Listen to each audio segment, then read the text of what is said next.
আবু হুরায়রা রাদিয়াল্লাহু তাআলা আনহু বলেন, রাসূল সাল্লাল্লাহু আলাইহি ওয়াসাল্লাম বলেছেন, মান কামা বিআশরি আয়া লাম ইউক্তাব মিনাল গাফিলিন। কেউ যদি রাতে 10 আয়াত পড়ে তাহলে তার নামটা অলসের মাঝে লেখা হবে না। যারা পরহেজগার রাতে ইবাদত করে তাদের তালিকায় লেখা হবে। ওমান কামা বিমিয়া আয়া কুতিবা মিনাল কানিতিন। আর যে ব্যক্তি রাতে 100 আয়াত পড়বে তার নামটা লেখা হবে যারা পরহেজগার তাদের তালিকায়। ওমান কামা বিআলফি আয়া কুতিবা মিনাল মুকান্তিরিন। আর যারা রাতে 1000 আয়াত পড়তে পারবে তারা জীবনে সর্বোচ্চ পরহেজগার যারা তাদের তালিকায় তার নাম হবে। প্রচুর নেকির অধিকারী হবে সে। রাসূল সাল্লাল্লাহু আলাইহি সাল্লাম অত্র আয়াতে রাতে সালাত আদায়ের জন্য এবং আয়াতগুলি উল্লেখ করলেন। 10 সমান এই, 100 সমান এই, 1000 সমান এই। উমামা বাহিলি রাদিয়াল্লাহু তাআলা আনহু বলেন, রাসূল সাল্লাল্লাহু আলাইহি ওয়াসাল্লাম বলেছেন, আলাইকুম বিকিয়ামিল লাইল ফাইন্নাহু দাবুস সালিহিনা ক্বাবলাকুম। পৃথিবীর মানুষ, তোমরা রাতে সালাত আদায় করতে শিখো। অবশ্যই রাতে সালাত আদায় করা অতীতের নবী রাসূল সিদ্দিক সহদা পরহেজগার মানুষের কাজ। রাতে সালাত আদায় করা কোন সব মানুষের কাজ? নবী রাসূল সিদ্দিক সহদা পরহেজগার মানুষের কাজ। পরহেজগারিতা ছাড়া, রাতে সালাত আদায় করা ছাড়া পরহেজগারিতা লাভ করা যাবে না, ভালো ফল অর্জন করা যাবে না। কুরাইব রাদিয়াল্লাহু তাআলা আনহু বলেন যে, কুনতু আবিতু মা নবী সাল্লাল্লাহু আলাইহি ওয়াসাল্লাম ফাতাইতু বিওয়াজহি ওয়া হাজাতি। আমি একদা রাতে রাসূলের সাথে ছিলাম, তো আমি ঘুমানোর পূর্বেই তার কাছে অজু আর অজুর পানি ও মেশক আর অজুর পানি নিয়ে আসলাম। তো অজুর পানি আর মেশক দেখেই তিনি খুশি হয়ে গেছেন। খুশি হয়ে আমাকে বলছেন, সালমা শেতা, তোমার মন যেটা চাই সেটা আমার কাছে চাও। খুব খুশি। মালিক কর্মচারীর উপরে খুশি হলে এভাবে বলে, যার জন্য কর্মচারীকে প্রস্তুত থাকতে হয়। আহমদ জি, তো কুরবানির সময়, ঈদের সময় বলছে, আহমদ কি নিবি রে? যা নিবি তাই দিব। মোহাম্মদ নেই, মোহাম্মদ নেই, মোহাম্মদ নেই। জি কি বলছিলেন? তোকে দিয়ে হবে না রে, তোকে দিয়ে হবে না। সামনে মাস থেকে তুই আর আসিস না, তোকে তো পাওয়াই যায় না। এলো দুটার ফল। তো পানি আর মেশক না উপস্থিত। তো আল্লাহ রাসূল বলছেন, চাও কি চাও? তো সাহাবী বলছেন, আস আলোকা মুরাফাকা তাকা ফিল জান্নাহ, জান্নাতে আপনার সাথে থাকতে চাই। তখন সাহাবী বলছেন, আমা গায়রা যালিক, না না এটা নয়, এটা নয়, অন্য কিছু চাও। এটা নয়, অন্য কিছু চাও। তো সাহাবী বলছেন, হুয়া দাকা, সেটাই চাই। তখন আল্লাহ রাসূল বলছেন, আইনি বিকাসরাতি সুজুদ আলা নাফসিক, তাহলে তুমি বেশি রাতে সালাত আদায় করে আমাকে সাহায্য করো, আমাকে সাহায্য করো। আমার সাথে এমনি থাকা যায় না। আমার সাথে থাকতে চাইলে আমাকে সহযোগিতা করতে হবে। বলেন তো কি সহযোগিতা করতে হবে? রাতে সালাত আদায় করতে। তবে তিনি ভিন্নভাবে তার সাথে থাকার কথা উল্লেখ করেছেন। তাতে তিনি বলেছেন, আনা ওয়াকাফিলুল ইয়াতীম, কেউ যদি এতিমের লালন পালন করে সে আর আমি জান্নাতে একসাথে থাকব। এই কথা বলে ফাসারা বিসাবাবা লোস্তা অফার রাখা বাইনাহুমা, তিনি তর্জনী এবং মধ্যমা আঙ্গুল দিয়ে ইশারা করে দেখালেন আর দুইটার মধ্যে একটু ফাঁক রাখলেন। দেখো, কেউ যদি এতিমের লালন পালন করে সে ব্যক্তি আর আমি জান্নাতে এভাবে থাকব। দুইটা আঙ্গুলকে পাশাপাশি করলেন তো একটু ফাঁক রাখলেন, তার মানে তার সাথে থাকা যাবে এতিম লালন পালন করে। জামিয়া সালাফে 519 জন এতিম আছে। আর একটা পথ আছে, রাসূল সাল্লাল্লাহু আলাইহি সাল্লাম বলছেন, মান আলা জারিয়াতাইনি হাত্তা তাবলগা, কেউ যদি দুইটা মেয়ের লালন পালন করে বড় হওয়া পর্যন্ত, কেউ যদি দুইটা মেয়ের লালন পালন করে বিবাহ শাদী দিয়ে দেয় দুইটার, তাহলে হুয়া আনা ফিল জান্নাহ হাকাদা ওয়াসারা বিসাবাবা ওয়ালাস্তা ওয়াযাম্মা বাইনাহুম। এবার তিনি বললেন যে সে ব্যক্তি আর আমি জান্নাতে এভাবে থাকব। তখন তিনি আঙ্গুল দুটিকে জমা করলেন, ফাঁকা রাখলেন না।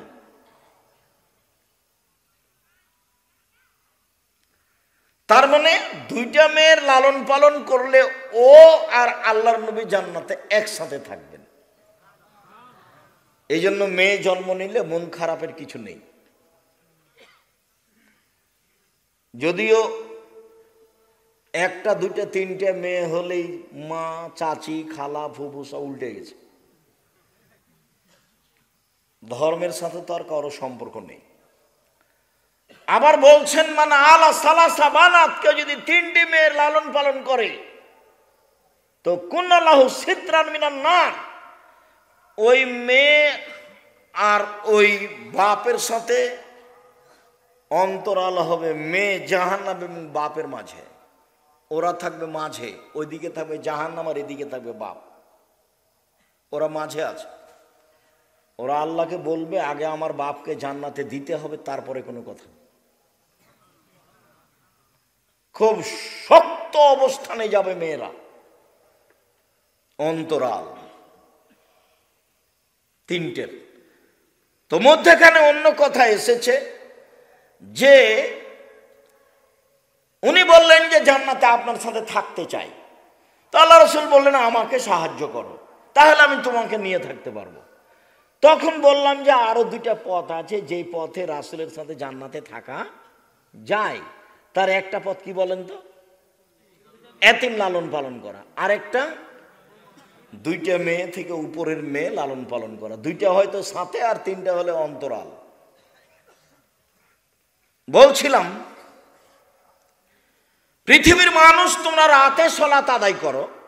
রাতে সালাত আদায় করা নবী, রাসূল, সিদ্দিক সহ পরহেজগার মানুষের কাজ।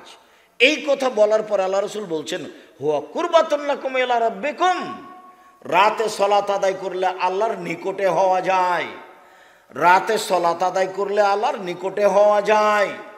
রাতে সালাত আদায় করলে আল্লাহর নিকটে হওয়া যায়। মাগফিরাতুল লিসাইয়্যাত, রাতে সালাত আদায় করলে পাপ মিটে যায়। মানহাতুন আনিল ইসমে, রাতে সালাত আদায় করলে পাপ দূরে সরে যায়। যারা মোবাইল নিয়ে ব্যস্ত থাকো, পাপ থেকে দূরে থাকতে পারো না, রাতে সালাত শুরু করো, সরে যাবে পাপ। রাতে সালাত আদায় করলে 3টা কাজ হবে। 1, আল্লাহর নিকটে হওয়া যাবে। 2, পাপ মিটে যাবে। 3, পাপ তার থেকে দূরে সরে যাবে।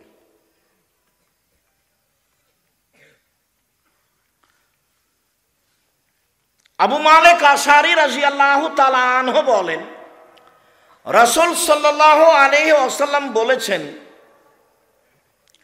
ইন্না ফিল জান্নাতে গোরাব ইরা যাহিরুহা মিন বাতিনিহা বাতিনুহা মিন যাহিরিহা, নিশ্চয় জান্নাতে এত উন্নত মানের ঘর রয়েছে যার বাহির থেকে ভিতর দেখা যায়, ভিতর থেকে বাহির দেখা যায়, খালি টক টক টক টক করে ঝকঝক করছে। সাহাবীগণ বললেন, মান হাজিহি, এত দামি ঘর কে পাবে? অন্য বর্ণনায় এসেছে, আল্লাহ, আল্লাহ তাআলা সেই দামি ঘর তৈরি করে রেখেছেন। 1, লেমান আলানাল কালামা, যার স্বভাব নরম, যে মানুষকে অপমান করে না, যে মানুষকে গালিগালাজ করে না, যার স্বভাব নরম, চালচলন ভালো, সে এই দামি জান্নাত পাবে। 2, অতামা তমা, যে গরিব মিসকিন ফকির মিসকিনকে খেতে দেয় সে এই জান্নাত পাবে। 3, অতাবশ্যমা, যে নফল সিয়াম থাকে, বৃহস্পতিবার সোমবার সিয়াম থাকে। আজকে ছিলেন? সামনে সোমবার থেকে শুরু করবেন, বলেন ইনশাআল্লাহ। শাবান মাসে বাৎসরিক রিপোর্ট পেশ করা হয় আল্লাহর কাছে, পাপ নেকি। কোন মাসে? শাবান মাসে। তো আমাদের নবী মুহাম্মদ সাল্লাল্লাহু আলাইহি সাল্লামের জানা ছিল না সেই দিন কোন দিন, যার কারণে তিনি প্রথম শাবান থেকে সিয়াম থাকা শুরু করতেন। একবারে 20-25 পর্যন্ত চলতো। আজই হতো রিপোর্ট, আজকে হতো রিপোর্ট, আজকে হতো রিপোর্ট। সাহাবী বলছেন যে আপনাকে শাবান মাসে যত সিয়াম পালন করতে দেখি, অন্য মাসে তো দেখি না কেন? তো আল্লাহ রাসূল বলছেন, আরে শোনো, শাবান মাস রজব ও রমজানের মাঝে তুরফাউল আমাল ইলা রাব্বিল আলামিন ওয়া আনা উহিব্বু ইরফা আমালি ওয়া আনা সাইম। বাৎসরিক রিপোর্ট পেশ করা হয় শাবান মাসে। আমার মন চাই আমিও শাবান মাসে সিয়াম থাকি, যাতে করে আমার রিপোর্টটা আল্লাহ দেখতে পাই সিয়াম অবস্থায়। না দেখো, এই যে আমার রিপোর্ট দেখো, সিয়াম অবস্থায় দেখো, আমি এটা চাই। তো জানা ছিল না সেটা কোন দিন।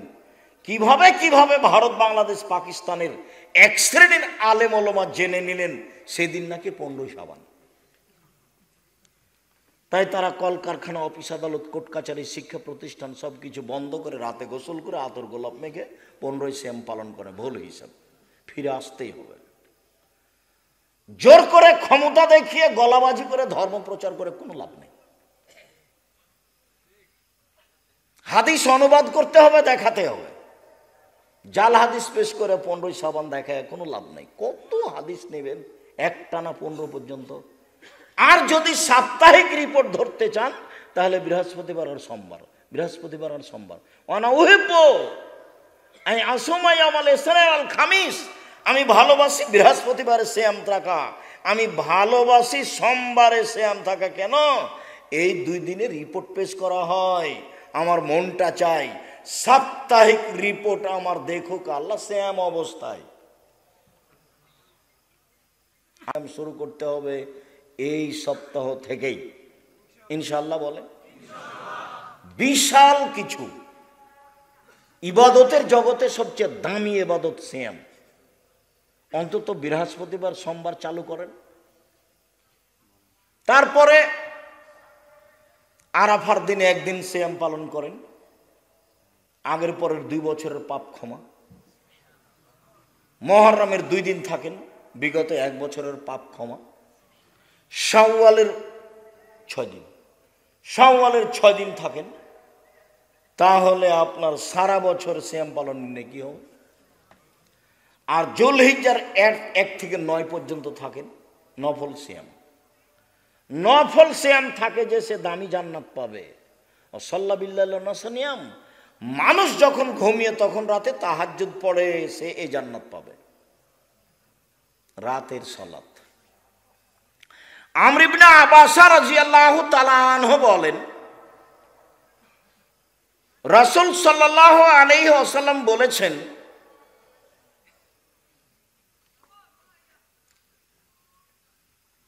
আকরাবুর রব্ব মিনাল আবদে, প্রতিপালক সবচেয়ে নিকটে হন মানুষের দাস দাসীর, ফি সুলসিল আখির, রাতের 3 ভাগের 2 ভাগ পার হওয়ার পরে।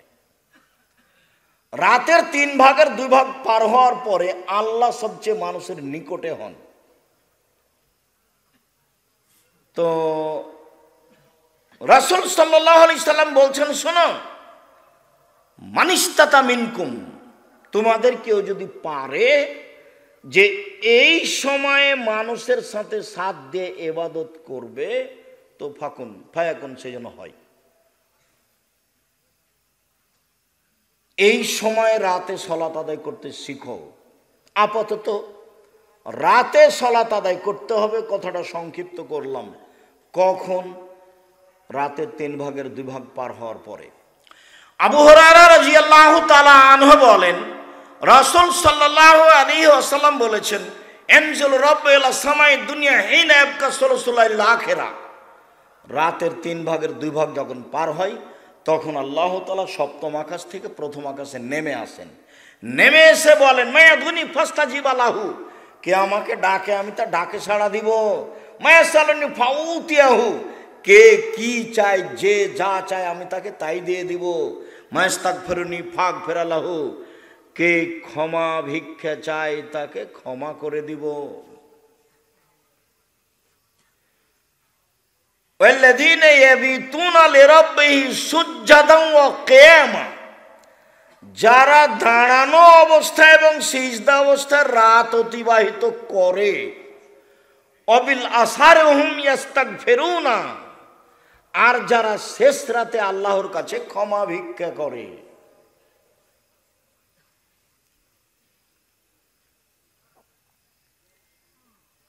রাতের 3 ভাগের 2 ভাগ পার হলে আল্লাহ সপ্তম আকাশ থেকে প্রথম আকাশে নেমে আসেন। ভোর পর্যন্ত বলেন, যে যা চায় তাকে তাই দিব, যে যা বলে সেটাই মেনে নিব, যে ক্ষমা চায় তাকে ক্ষমা করে দিব।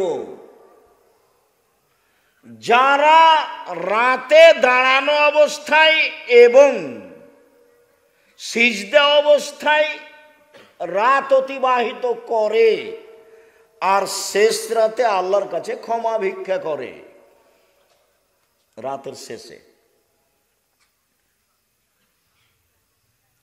উসমান ইবনে আবিল আস রাদিয়াল্লাহু তাআলা আনহু বলেন, রাসূল সাল্লাল্লাহু আলাইহি সাল্লাম বলেছেন, ইযা কানা নিসফুল লাইল, যখন অর্ধেক রাত হয়, ফাতিহাত আবুবুস সামায়ে, আকাশের দরজা খুলে দেওয়া হয়। ও ইউনাদি মুনাদিনা মিনাস সামায়ে, আকাশ থেকে চিৎকার করে আল্লাহ তাআলা বলেন, হাল মিন দাইন ইস্তাজাবু লাহু, কেউ কি ডাকে, তার ডাকে সাড়া দেওয়া হবে। কেউ কি ডাকে, তার ডাকে সাড়া দেওয়া হবে। হাল মিন সাইল ইউতা, কেউ কি কিছু চায় তাকে তা দিয়ে দেওয়া হবে। কেউ কি কিছু চায় তাকে তা দিয়ে দেওয়া হবে। হাল মিন মাকরুবিন ইউফারাজু আনহু, কেউ কি বিপদগ্রস্ত তাকে উদ্ধার করা হবে। কেউ কি বিপদগ্রস্ত তাকে উদ্ধার করা হবে। কথা বোঝা যায় কি? এগুলো আল্লাহ তাআলা বলছেন। আকাশের দরজা খুলে দেওয়া হয়েছে, সপ্তম আকাশ থেকে প্রথম আকাশে নেমে এসেছেন, এইভাবে বলছেন। সম্মানিত দিনী ভাই বোন, রাতে সালাত আদায় করতে শিখি। রাতের 3 ভাগের 2 ভাগ পার হওয়ার পরে, রাত যখন শেষ হয়ে যাবে তখন হাত তুলে দোয়া করব।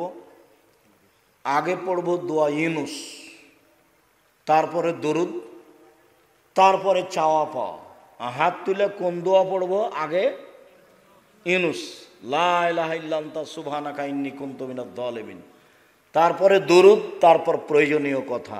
সম্মানিত দিনী ভাই বোন, আমরা যে উদ্দেশ্যে এসেছি মোটামুটি আমরা আপনাদের সামনে কথা পেশ করেছি।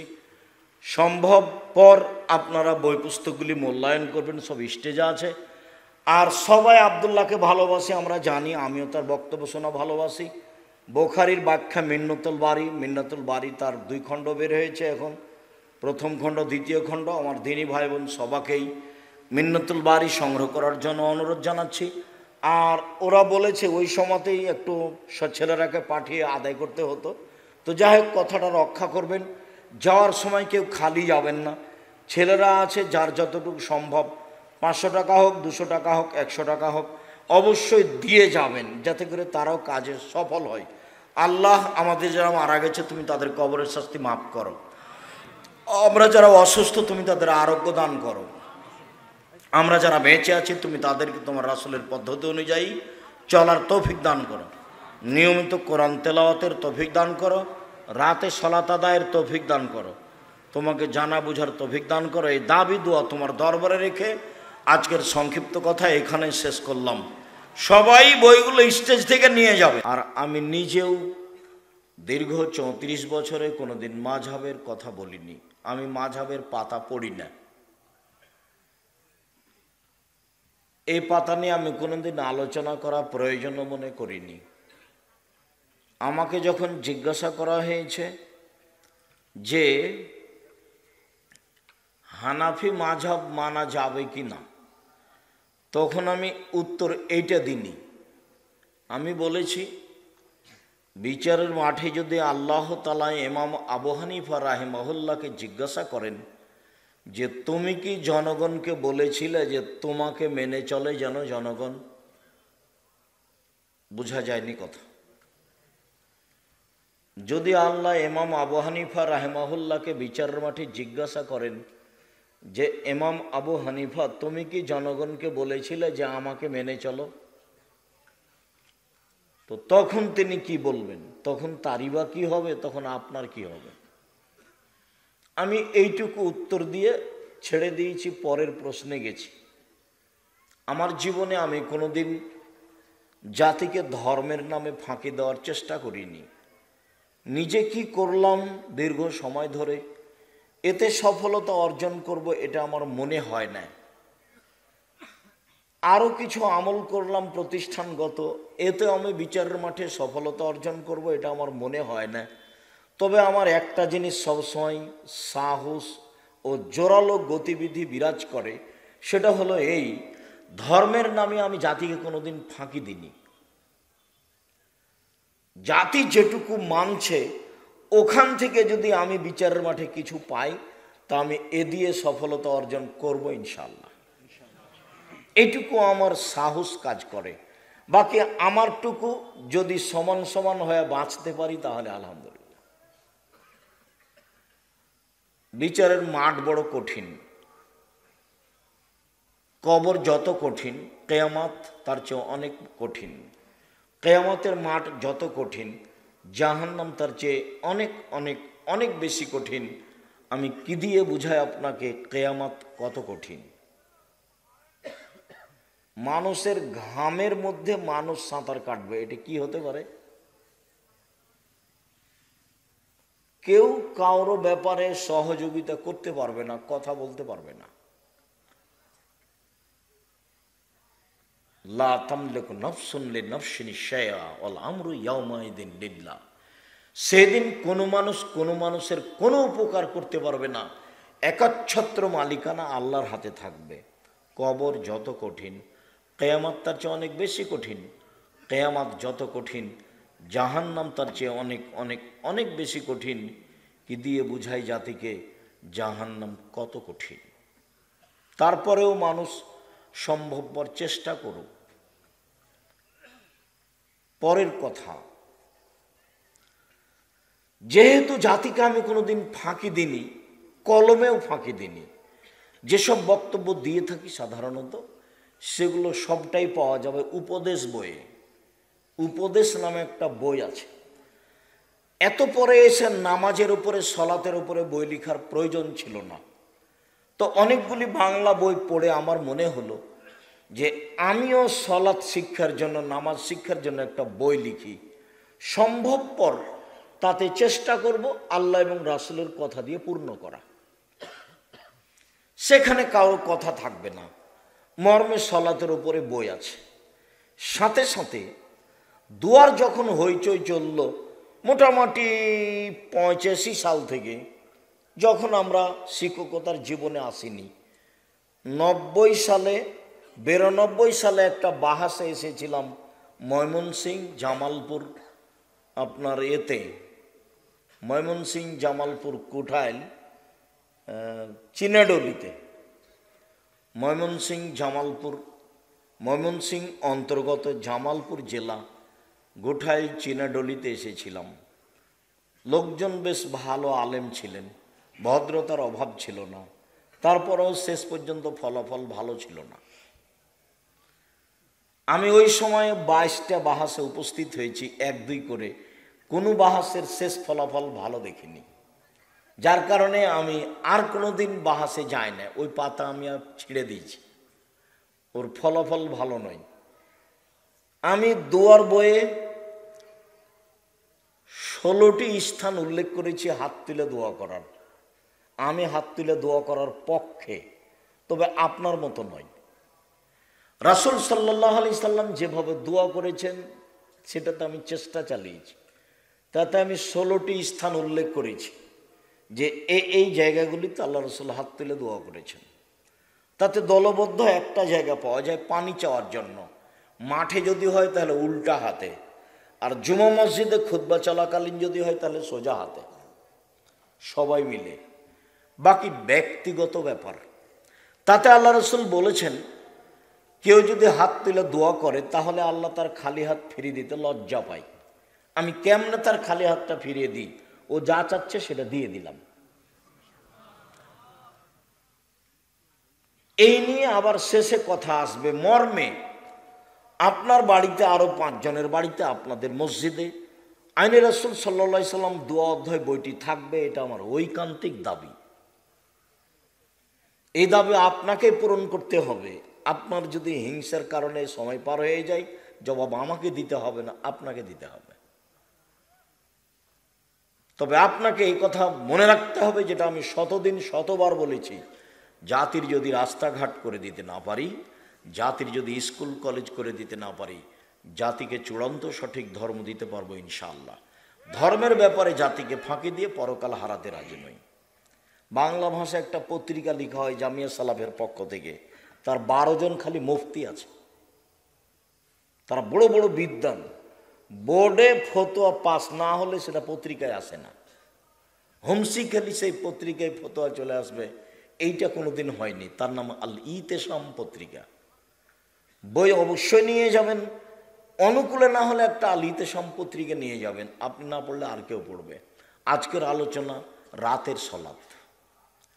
5 ওয়াক্ত সলাত আদায় করবেন, এ কথাই ঠিক।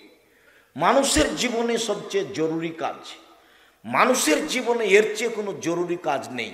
সেটা হাইকোর্ট হোক, সেটা জজ কোর্ট হোক, সেটা মা মারার জন্য জানাজা হোক, বা সেটা কোনো আপনার হাসপাতাল হোক, আর কোনো জায়গা হোক। মানুষের জীবনে সবচেয়ে জরুরি কাজ হলো 5 ওয়াক্ত সলাত। এর চেয়ে মানুষের জীবনে কোনো জরুরি কাজ নেই। মানুষের একটা জিনিসের সাথে আপোষ চলে না, সেটা হলো সলাত। এই ছেলে কম রাখো। মানুষ একটা জিনিসের সাথে আপোষ করতে পারবে না, সেটা হলো সলাত। হজের সাথে আপোষ চলে, যদিও হজ ফরজ। এবছর যাব না, সামনে বছর যাব, এই যে হলো। জাকাতের সাথে আপোষ চলে। আচ্ছা, জাকাত তো সামনে মাসের 15 তারিখে মিল খায়, আজকে দিয়ে দিলাম, চলে। 10 দিন পরে হিসাব নিকাশ করে দিলাম, চলে। সেম রোজা, আমি অসুস্থ, একবারে নগদ রমজান মাসের রোজা, তা আপনি অসুস্থ, এখন কি হবে পরে করেন। তাহলে সেমের সাথে আপোষ চলে, অথচ সেটাও ফরজ। কিন্তু সলাত এক ব্যতিক্রম ইবাদত, যে অজু করে সলাত আদায় করতে হয়। তো পানি নেই বলে তায়াম্মুম করে, তো মাটি নেই তো তায়াম্মুম ছাড়াই, অজু ছাড়া তায়াম্মুম ছাড়াই। কেবলার দিকে মুখ করে সলাত আদায় করতে হয়, তো কেবলা বোঝা যায় না এমনিতেই। দাঁড়িয়ে সলাত আদায় করতে হয়, তো দাঁড়িয়ে থাকা যায় না, তো বসে থাকা যায় না, তো শুয়ে। পরিষ্কার কাপড় পরে সলাত আদায় করতে হয়, তো পরিষ্কার নেই, তো অপরিষ্কার কাপড়েই। বলে পরিষ্কার অপরিষ্কার কোনো কাপড়ই নেই, কারণবশত উলঙ্গ হয়ে আছেন, তবুও সলাত আদায় করতে হবে। ব্যতিক্রম ইবাদত। আপোষ বলে কোনো জিনিস নাই। এই ছেলে, ওই যে ছেলেটা পাশ দিয়ে হেঁটে চলে যাচ্ছে, আপনি দেখতে পান না? ওকে এগুলো কথা বুঝবে? ওকে বোঝানোর চেষ্টা করেন, বসানোর চেষ্টা করেন। আর এই যারা দায়িত্ব পালন করছে, বাইরে যে 2 জন দাঁড়িয়ে কি গল্প করছে, কেউ যেন গল্প না করে। দয়া করে আপনি আমাকে আপনার প্রয়োজন দেখাবেন না। এখন অনেক পথ অতিক্রম করে এসেছি আপনার জন্যই। আপনি এখন আপনার প্রয়োজন আমাকে দেখাবেন, এটা আমি চাই না। আপনাকে আমি ভালোবাসি, এ কথাই ঠিক। এরকম নোংরা আচরণ ঘৃণা করি, এ কথাও ঠিক। একবারে চুপচাপ বসে থাকবেন, আপনার কিছু না কিছু উপকার করবই করবো ইনশাআল্লাহ। যদিও আমাদের আলোচনা আব্দুর রহিমের আলোচনার কাছাকাছি নয়, অনেক দূরে, তারপরে আপনার কিছু উপকার করবো ইনশাআল্লাহ। বলছিলাম মানুষের জীবনে কিছু পাওয়ার আছে, মানুষ জীবনে বিপদ আপদ আছে। মানুষের জীবনে পাওয়ার যেমন আছে, বিপদ আপদ তেমন আছে।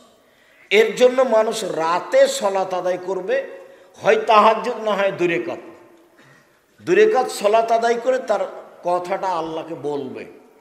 উনি শোনার জন্য প্রতীক্ষমান আছেন। চলেন যাই রাতের সলাত।